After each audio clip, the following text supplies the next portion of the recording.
ధర్మాన్ని రక్షించేందుకు వేదాలను కాపాడడానికి శ్రీ మహావిష్ణువు మత్స్య రూపంలో అవతరించాడు.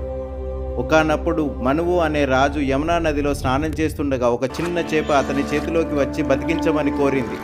రాజు దయచూపి దానిని తటాకంలో పెంచాడు. అది రోజు రోజుకు పెరిగి చివరకు విశాల మత్స్య రూపాన్ని ధరించి నేను శ్రీహరి విష్ణువు అని వెల్లడించాడు. విష్ణువు రాజుతో ఇలా చెప్పాడు: ప్రళయం రానుంది, ఓ నావ తయారు చేసి ఋషులు, వేదాలు, జీవరాశులను అందులో ఉంచు. నేను మత్స్య రూపంలో వచ్చి నిన్ను రక్షిస్తాను అని చెప్పాడు. ప్రళయం ప్రారంభమైంది. భూమి నీటిలో మునిగిపోయింది. అన్నీ నాశనమవుతుండగా మనువు, ఋషులు, వేదాలు అన్ని నావలో చేరాయి.